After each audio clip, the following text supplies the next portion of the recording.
Sit, be still, and listen, because you're drunk and we're at the edge of the roof. Sufi poet Rumi said that 700 years ago, and it seems like many of our TEDx speakers today see that we're at that same edge.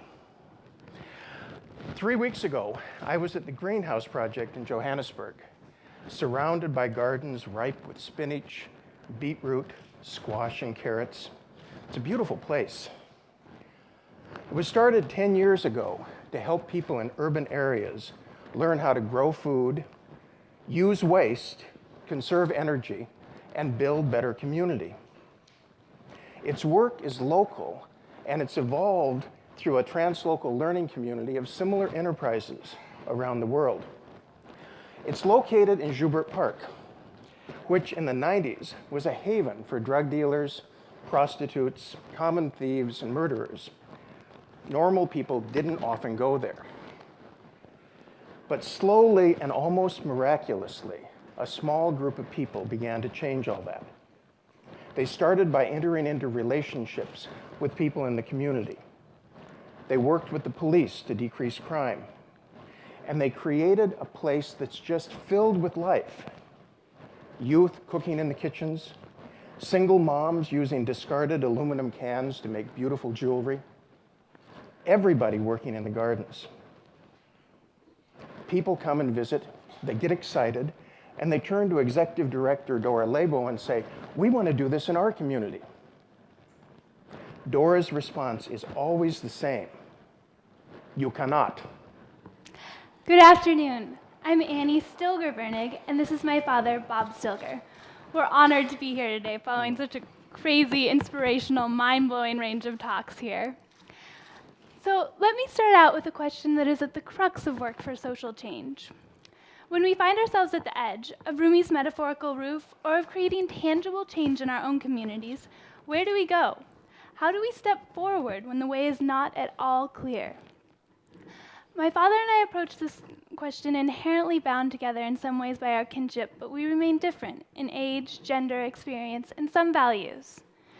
And yet our varying perspectives converge around a shared point.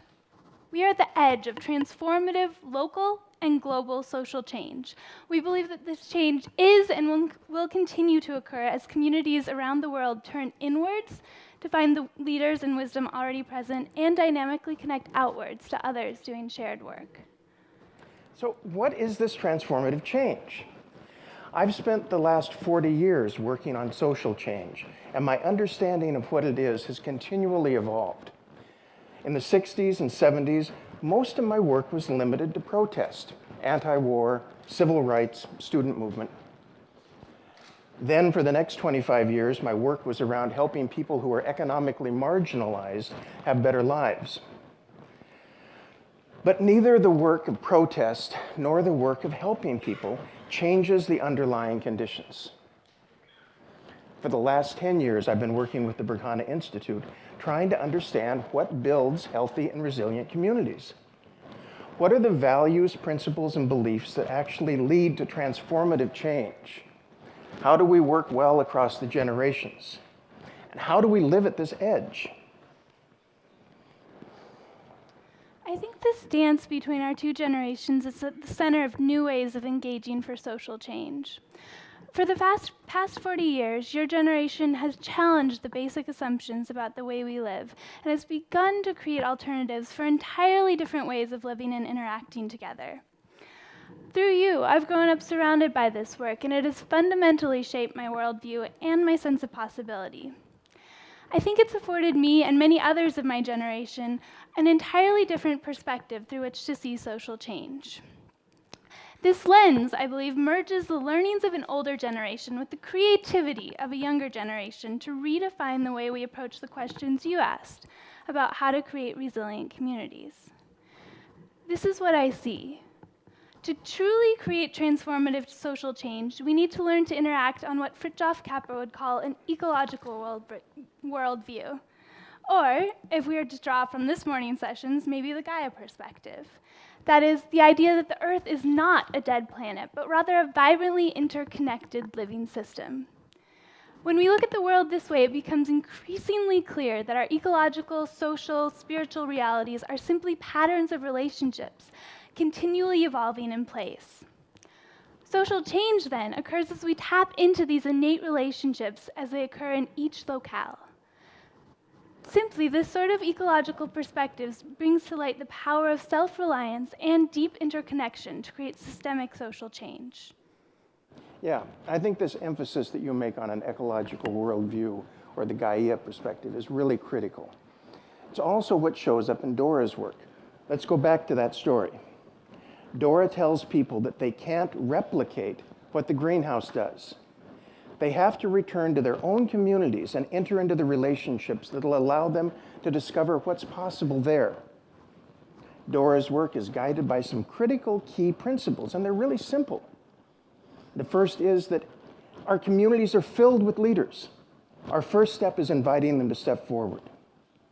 Second is that whatever the problem, community itself has the answers. We need to work together to discover them. Third, we don't need to wait for anyone. We have enough to begin now. Fourth, all we really need is a clear sense of direction, and then the elegant next minimum step.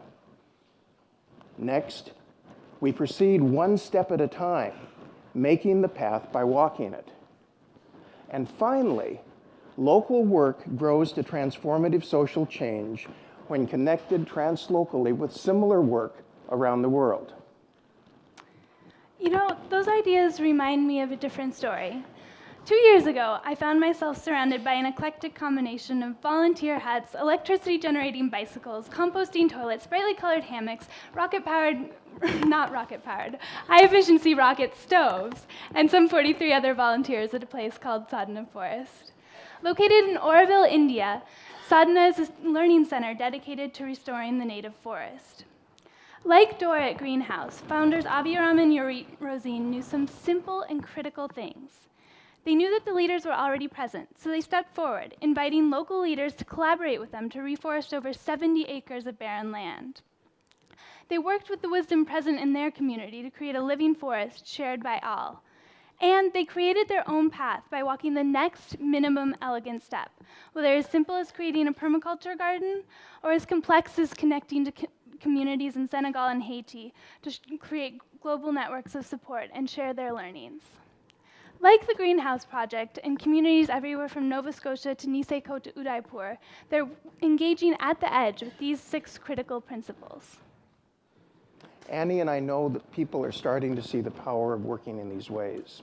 We're beginning to see what happens when we work with the strengths and assets that are already present in our communities. This new approach emphasizes working with what we have rather than getting upset by what's not present. We might even call it a new capitalism. This work across the generations, I think, is what makes it critical. We need you. You're more agile, you're more active than I am. You're a lot smarter, and, well, you're a little bit slimmer. You weren't supposed to laugh at that. Jeez. No, but these differences, together, we can do a lot more. Maybe I've got more experience in some areas, I've heard more stories, and when we can put our work together, things happen. I've been working over the last 3 weeks across Japan, and this sense of being on the edge, this impulse to roll up our sleeves and work together really seems to be growing here as well. People here know that the government is not going to create the future we want. We have to do it together.